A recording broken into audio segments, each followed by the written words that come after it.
সংখ্যালঘু মানুহে কোনো মিয়ালেণ্ড দাবী নকৰে বিচ্ছিন্নতাবাদী শক্তিৰ লগত কেতিয়াও অসমৰ সংখ্যালঘু সমাজ নাছিলে নাথাকে ভৱিষ্যতেও নাথাকে বিচ্ছিন্নতাবাদী শক্তি কেতিয়াও আমচুৱে প্ৰশ্ৰয় দিয়া নাই অসমৰ সংখ্যালঘু ৰাইজেও প্ৰশ্ৰয় দিয়া নাই আমি বৃহত্তৰ অসমীয়া জাতিৰ এটা অবিচ্ছেদ্য অংগ গতিকে আমি বৃহত্তৰ অসমীয়া জাতিটোক একেলগে আগুৱাই যোৱাটো বিচাৰোঁ একেলগে অসমখনক আগুৱাই শদিয়াৰ পৰা ধুবুৰীলৈকে পাহাৰৰ পৰা ব্ৰহ্মপুত্ৰ বৰাক ব্ৰহ্মপুত্ৰ সকলোকে আমি একেলগে লৈ শংকৰদেৱ গুৰুজনাই আজান ফকীৰ গুৰুজনাই মাধৱদেৱ গুৰুজনাই যিটো সকলোকে সমিল মিলেৰে এখন বৰ অসম গঢ়াৰ সপোন দেখিছে সেইখন অসম আমি বিচাৰোঁ ইয়াত কোনো লেণ্ড ইয়াত কোনো বিচ্ছিন্নতাবাদী শক্তিয়ে বিভিন্ন কথা ক'ব এইবোৰ কথাত আচলতে আমি অসমবাসী ৰাইজে প্ৰশ্ৰয় দিব নালাগে সংবাদ মাধ্যমক মই আহ্বান জনাম যে কোনোবাই এনেকুৱা ধৰণৰ কথা ক'লেও এই কথাখিনি কিন্তু সংখ্যালঘু ৰাইজৰ নহয় সেই ল'ৰাজন সংখ্যালঘু ৰাইজৰ অভিভাৱক নহয় সেই কথাখিনি সংখ্যালঘু ৰাইজৰ কথা নহয় গতিকে আমি যিহেতু বৃহত্তৰ অসমীয়া জাতিৰ এটা অবিচ্ছেদ্য অংগ আমি অসমীয়া হৈয়ে আছোঁ অসমীয়া হৈয়ে ইয়াত মৰিম অসমীয়া হৈয়ে এই মাটিত আমি বিলীন হ'ম গতিকে এই ধৰণৰ কথা বৰ্তাবিলাক যোনে কয় তাৰ বিৰুদ্ধে মই ভাবোঁ যে চৰকাৰে কঠোৰ পদক্ষেপ গ্ৰহণ কৰিব লাগে আমি কোনো ধৰণৰ আমি বিচাৰিছোঁ যে মানুহখিনি নিজৰ অধিকাৰ লৈ জীয়াই থাকক মানুহখিনিক এনেকুৱা ধৰণৰ অন্যায় অত্যাচাৰৰ বাবে হত্যা কৰা বন্ধ কৰক মানুহখিনিক অমানৱীয়ভাৱে ভাৰতীয় নাগৰিকসকলক অসমীয়া নাগৰিকসকলক অবৰ্ণনীয়ভাৱে উচ্ছেদ অভিযানবিলাক বন্ধ কৰক এই মানুহখিনি শিক্ষাৰ অধিকাৰ পাওক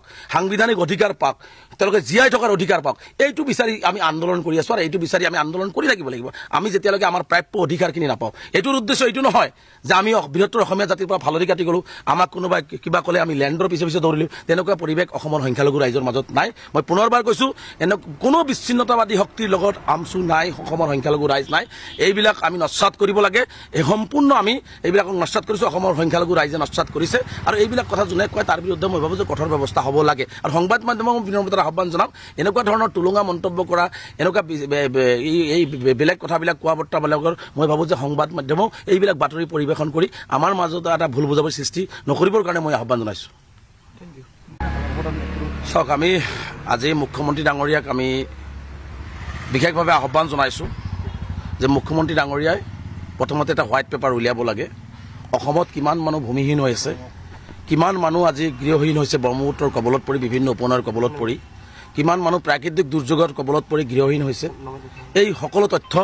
এটা হোৱাইট পেপাৰ যোগে মুখ্যমন্ত্ৰীয়ে ঘোষণা কৰিব লাগে আৰু জিলাই জিলাই মুখ্যমন্ত্ৰীয়ে এটা ছাৰ্ভে কৰিব লাগে যে কিমান মানুহ ভূমিহীন হ'ল আৰু এই মানুহখিনি ক'ত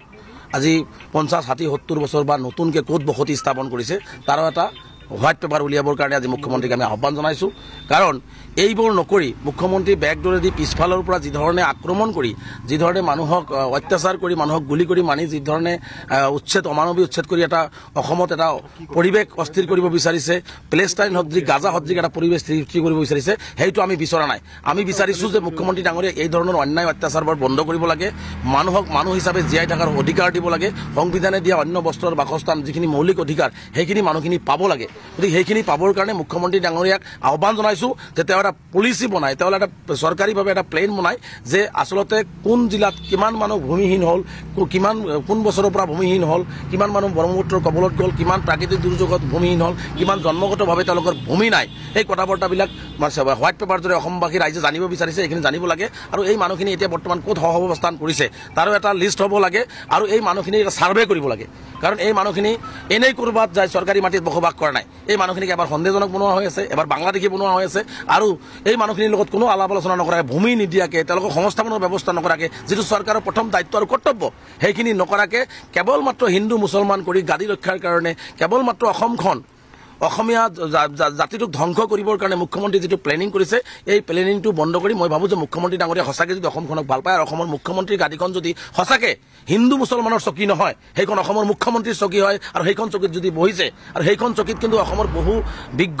বিশিষ্ট ব্যক্তিসকলে সেইখন চকী শুৱনি কৰি গৈছে কোনেও এনেকুৱা ধৰণৰ কাম কৰা নাই গতিকে মুখ্যমন্ত্ৰী ডাঙৰীয়া সেইকাৰণে এই কথা বৰ্তাবিলাক আগতীয়াকৈ আলোচনা কৰক প্ৰতিটো কথা হোৱাইট পেপাৰ যোগে উলিয়াই দি মানুহখিনিৰ লগত আলাপ আলোচনাৰ জৰিয়তে সমস্যাৰ সমাধান কৰক পিছফালেদি ভিৰুৰ দৰে গুলি কৰি বুলডোজাৰ লগাই লাখ লাখ মানুহক বেগৰ কৰি হাজাৰ হাজাৰ ছাত্ৰ ছাত্ৰীক মানে স্কুলৰ পৰা বঞ্চিত কৰি মানুহৰ মুখৰ ভাত কাঢ়ি নি যি এটা অমানৱীয় পৰিৱেশ অসমত তৈয়াৰ কৰিছে এইটো কিন্তু অসমৰ কাৰণে অসমীয়া জাতিটোৰ কাৰণে শুভ লক্ষণ নহয় গতিকে এইসকল মানুহ হিচাপে জীয়াই থকাৰ কাৰণে মুখ্যমন্ত্ৰীয়ে এইসকল মানুহক সকলো ধৰণৰ ব্যৱস্থা গ্ৰহণ কৰাৰ দাবী উত্থাপন আমি আজি কৰিছোঁ